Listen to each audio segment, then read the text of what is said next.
এতিয়া আমি স্টাৰ্ট কৰিম বিন্দুসমূহ আধানৰ বাবে বিভৱৰ সমীকৰণ নিৰ্ণয় কৰা। ইয়াৰ আগতে আছিল আমাৰ টপিক আছিল যে কি স্থিতিবৈদ্যুতিক বিভৱ কাক বোলে আৰু আমি তাৰ বিষয়ে পঢ়িছো।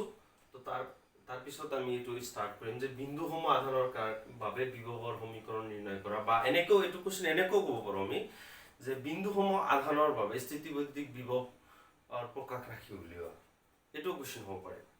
তো ওকে, আমি স্টাৰ্ট কৰিছো। এটা বিন্দুসমূহ আধান লৈছো, এইটো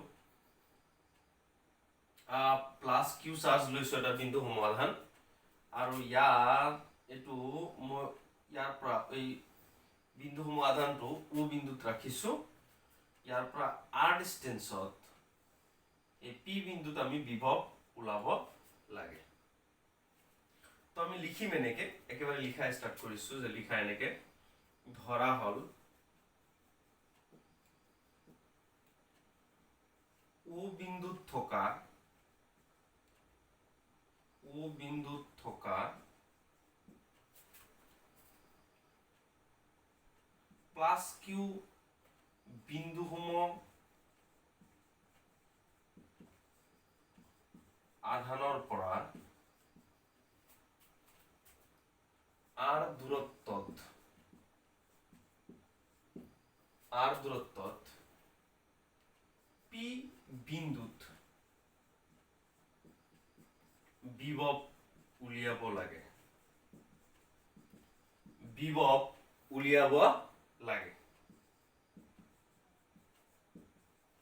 এইটো যদি বিভৱ উলিয়াব যাও তেতিয়া আমি কি কি কাম কৰিব লাগিব চাব লাগিব। সেইটো যে এই ও বিন্দুত থকা প্লাস কিউ আধানৰ পৰা যেটো আৰ ডিস্টেন্সত পি বিন্দুক বিভৱ ওলাব লাগে, এইটো মই আৰু অলপ এক্সটেনশন কৰি দিছো। এইটো ও বিন্দুৰ পৰা দূৰত্ব, এইখিনি দূৰত্ব হ'ব x দূৰত্বত ইয়াতে মই এ বিন্দু বুলি কৈছো ইয়াতে। আৰু এই এ বিন্দুত এটা পৰীক্ষণীয় আধান কিউ নট বিবেচনা কৰা হৈছে। এ বিন্দুত এটা পৰীক্ষণীয় আধান কিমান বিবেচনা কৰা হৈছে? Q naught. তো আমি এনেকে লিখিম যে প্লাস কিউ আধানৰ পৰা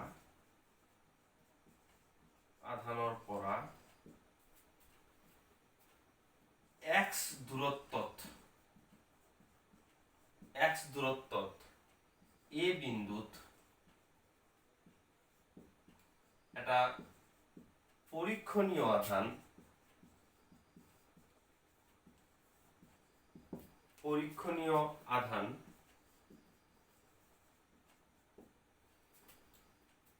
কিউ নট বিবেচনা কৰা হৈছে।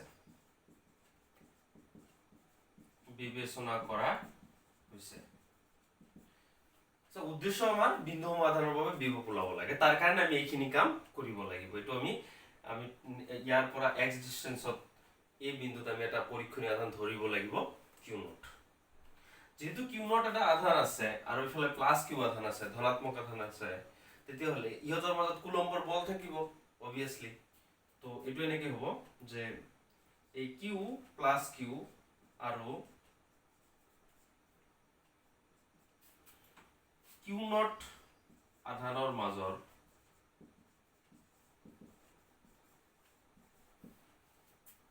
স্থিতিবৈদ্যুতিক বল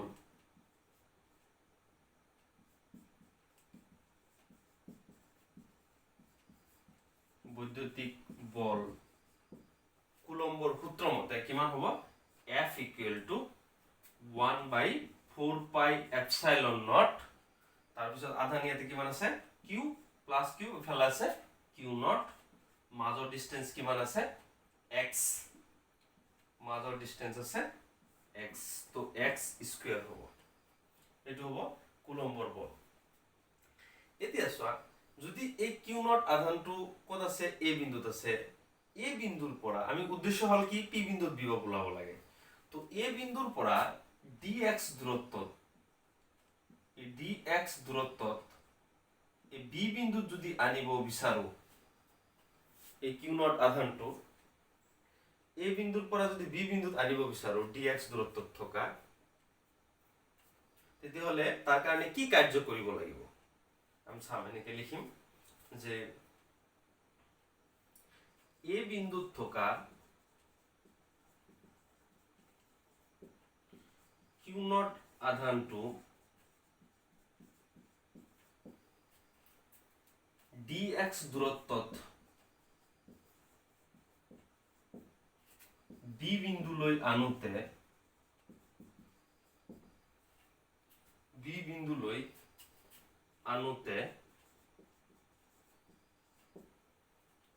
কৰিবলগীয়া কাৰ্য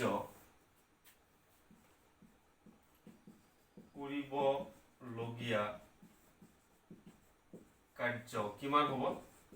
কৰিবলগীয়া কাৰ্য আমি কাৰ্য মানে কি জানো? বল ইনটু হৰণ। তো কাৰ্য কাৰণ ডিসটেন্সটো বহুত কম আছে, তো কাৰ্যটো বহুত কম হ'ব। dw equal to f dot dx so এটা যদি ভাঙি দিও এটা কি হ'ব? dw f dx cos angle কিমান হ'ব? এটা ইম্পর্টেন্ট। সো এটা প্লাস কিউ আধান, এটা পরীক্ষণীয় আধান। সো পরীক্ষণীয় আধান প্লাস হয়, তো দুটার মধ্যে কি হ'ব? বিকর্ষণ হ'ব। তো এইটো এই পিনে যাব বিচাৰিব। একচুয়ালি ইয়াৰ উদ্দেশ্য টেন্স থাকিব এই পিনে, কিন্তু আমি আনি আছো কোন পিনে? এই পিনে যাব বিচাৰিব এই পিনে, কিন্তু আনি আছো অপোজিটত। তেতিয়া হলে মাজৰ যেটো অ্যাঙ্গেল হ'ব, দুটা অপোজিট ডাইৰেকশন হয় আৰ মাজৰ যেটো অ্যাঙ্গেল হয়, এটো কিমান হয়? 180 ডিগ্রি। তো এটো কিমান হ'ব? cos 180 degree. So dw equal to minus f dx, কারণ cos 180 ডিগ্রির মান কিমান হয়? -1 হয়। Okay, so dw equal to f dx। এতিয়া আমাৰ এইম হ'ব কি যে এই পৰীক্ষণীয় আধানটো কিউ নট যদি অসীমৰ পৰা এই পি বিন্দুলৈ আনা হয় আৰু পি বিন্দুটো ও বিন্দুৰ পৰা কিমান দূৰত্বত আছে? r দূৰত্বত আছে, তেতিয়াহ'লে কিমান কাৰ্য হ'ব? তো আমি এইটো লিখিম, তেনেকৈ লিখিম কিউ নট আধানটো অসীমৰ পৰা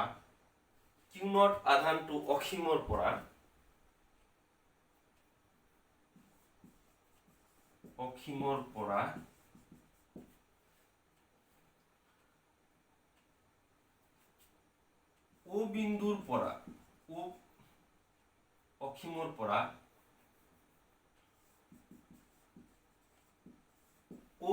পৰা r দূৰত্বত থকা পি বিন্দুলৈ আনোতে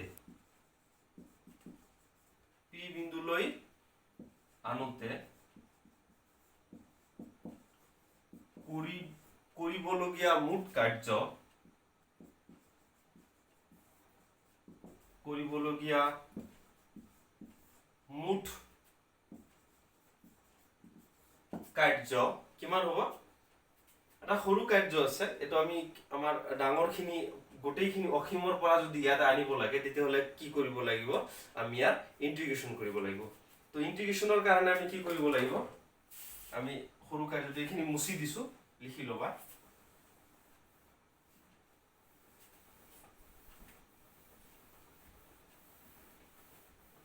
সো ইন্টিগ্ৰেশন কৰি দিও আমি।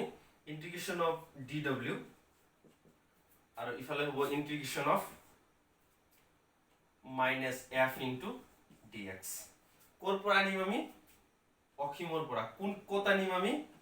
r ডিসটেন্সত আনিম আমি। অসীমৰ পৰা ক'ত আনিম আমি? r ডিসটেন্সত। এনেকৈ দিব লাগিব। তো ইন্টিগ্রেশন অফ dw মানে হ'ব w, আমি অলরেডি জানো। সো এটো লিখি দিয়া, infinity to r in limit minus f এর মান কিমান আছে? f এর মান আছে অলরেডি আমি আগতে লিখিছিল যে f ইকুয়াল টু কিমান পাইছো? 1/4 pi epsilon not q naught by x square into dx। এটা সোয়া ইয়ারে কোনখিনি কনস্ট্যান্ট হ'ব? ইয়াতে কি আছে? dx আছে। তো x রিলেটেড রাখি যেবিলাক আছে হেবিলাকে ভিতৰত থাকিব, বাকি সব কি হ'ব? বাহিৰত আহি যাব। সো w ইকুয়াল টু ইয়াতে বাহিৰত আহিব -1/4 পাই এপসাইলন নট, ওপৰত আহিব q নট, ইয়াতে থাকি যাব, আৰু ইফালে আহিব infinity to r 1/x square into dx। তো মই এইখিনি মুছি দিছো।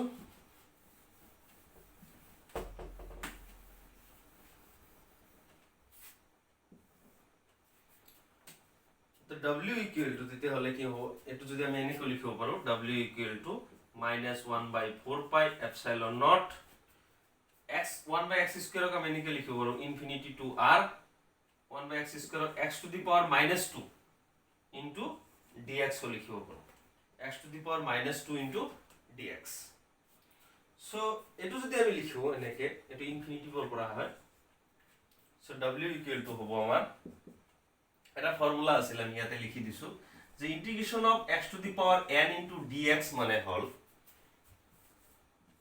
x to the power n dx মানে হল x to the power n plus 1 divided by n plus 1 এটো ফৰ্মুলা আছিল সো ইয়াতে কি আছে x টু দি পাৱাৰ কিমান আছে -2 into dx আছে সো এটোৰ কাৰণে n ৰ ঠাইত কিমান আছে -2 আছে সো w ইকুৱেল টু কিমান হ'ব -1/4 পাই এপসাইলন নট ওপৰত আছে q নট ইয়াতে q নট হ'ব q নট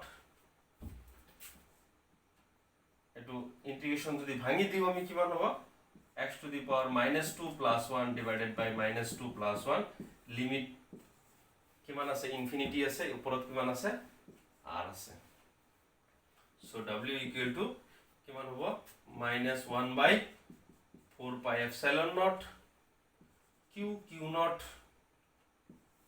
এফালে -2 plus 1 সো এটো কিমান হ'ব -1 আর x to the power -2 plus 1 so x to the power -1 limit কিমান infinity to r so w equal to কিমান হ'ব -1/4 পাই এপসাইলন নট ওপৰত q নট টু থাকিবই তাৰ পিছত এটো এই মাইনাস আৰু এই মাইনাস কি হৈ যাব ক্যান্সেল হৈ যাব গতিকে এটো মাইনাস আৰু নহয় এটো মাইনাস আৰু এটো মাইনাস ক্যান্সেল হৈ যাব বাকি থাকিব x টু দি পাওয়ার -1 ভালকে চাবা এই মাইনাস আৰু এই মাইনাস কি হ'ব ক্যান্সেল হ'ব আৰু ইয়াতে থাকিব x to the power -1 x to the power -1 ক আমি কি লিখিব পাৰো 1/x লিখিব পাৰো so 1/x infinity to r তো আমি ইয়াক কেনেকৈ লিখিব পাৰো so w equal two 1/4 pi epsilon nought ওপৰত q নট থাকিব এটো আপাৰ লিমিট কিমান আছে r লোয়াৰ লিমিট আছে ইনফিনিটি তো আমি জানো upper limit minus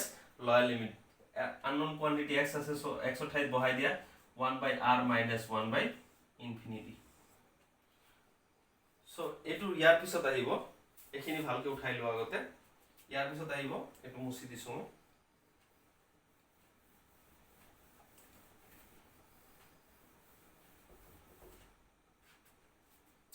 so w equal two আহিব 1/4 পাই এপসাইলন নট 1/infinity এটো approximately value 0 হৈ যাব সো এটো হৈ যাব ওপৰত q not divided by r থাকি যাব কেৱল এটো হ'ব ওয়াৰ্ক ডান কাৰ্য হ'ব কোৰ পৰা যে অখিমৰ পৰা এই q নট আধানটো যদি o বিন্দুৰ পৰা r দূৰত্বত থকা p বিন্দু যদি আনো p বিন্দুত যেটো কাৰ্য কৰিব সেই কাৰ্যটো হ'ব কি হ'ব ইমানখিনি এতিয়া আমি ওলাব লাগে p বিন্দুত বিভৱ এতেকে p বিন্দুত বিভৱ p বিন্দুত বিভৱ কিমান হ'ব আমি অলৰেডি জানো যে v w/q এতে q নহব ইয়াতে q নট হ'ব কিয় অখিমৰ পৰা কি আধান আনিছো q নট আনিছো সো এটো q নট হ'ব সো v w ৰ ভ্যালু কিমান আছিল 1/4 pi epsilon not q not divided by r divided by ইয়াতে কিমান আছে q নট এই q নট এই যেটো q নট এটো q নট আৰু এটো q নট ক্যান্সেল হৈ যাব তো থাকিব কি থাকিব এইখিনি যে v equal to 1/4 pi epsilon not 1/4 pi epsilon not এটো থাকিব ওপৰত আছে q divided by r q/r এটো হ'ব বিভৱৰ প্ৰকাশ ৰাখি মাৰো একবাৰ ৰিপিট কৰি দিছো ফাৰ্স্টত আমি কি কৰিব লাগিব কোশ্চেন হল বিন্দু সমাধানৰ বিভৱৰ সমীকৰণ লাভ লাগে তো আমি এটা আধান লব লাগে বিন্দু সমাধান প্ৰথমে ধৰিব লাগে কি প্লাস q ধৰাৰ পিছত আমি তাৰ পৰা r দূৰত্বত p বিন্দুত বিভৱ লাভ লাগে স্টেপ 1 গুছি গল সেকেন্ড স্টেপত কি কৰিবা যে এই যে প্লাস q আধানৰ পৰা x ডিসটেন্সত এই বিন্দুত এটা পৰীক্ষণীয় আধান ল'বা কিউ নট আৰু এই কিউ নট আধান ল'বা থাৰ্ড স্টেপ কি হ'ল যে কিউ নট আৰু এই কিউৰ আধানৰ মাজত কি থাকিব কুলম্বৰ বল থাকিব স্থিতিবিধিক বল থাকিব আৰু এই বলৰ ফৰ্মুলা কি হ'ব F equal to 1/4 pi epsilon naught q naught divided by distance কিমান আছে x square হ'ব এতিয়া তাৰপিছত এই q naught আধানটো এই বিন্দুৰ পৰা কত আনিম তাৰপিছত স্টেপত b ত আনিম তো এৰ পৰা b কিমান দূৰত্ব আছে dx দূৰত্বত আনতে কিমান কাৰ্য কৰিব লাগিব dw equal to f into dx আৰু যেহেতু অপজিটত আনিম গতিকে cos θ 180 ডিগ্ৰী হৈ যাব আৰু cos θ 180 ডিগ্ৰীৰ মান -1 so w equal to কিমান হ'ব -f dw equal to -f into dx so hey dw টো হ'ব এটা সৰু কাৰ্য কম কাৰ্য তাৰ মানে ঠিক আছে যেতিয়া আমি ইয়াক সম্পূৰ্ণ অসীমৰ পৰা যেতিয়া p বিন্দুলৈ আনিম ইন্টিগ্ৰেশন কৰি যোৱা ইন্টিগ্ৰেশনৰ যিবিলাক ৰুল আছে ৰুল ফলো কৰি যোৱা আমি w কাৰ্য পাই যাম w কাৰ্য পাই যোৱাৰ পিছত আমি p বিন্দু যদি বিভব ওলাব যাও বিভবৰ ফৰ্মুলা আছে v equal to w by q naught আৰু যদি মান বহাই দিছো q naught ক্যান্সেল গৈছে v মান কিমান থাকিব 1/4 pi epsilon naught q by r okay thank you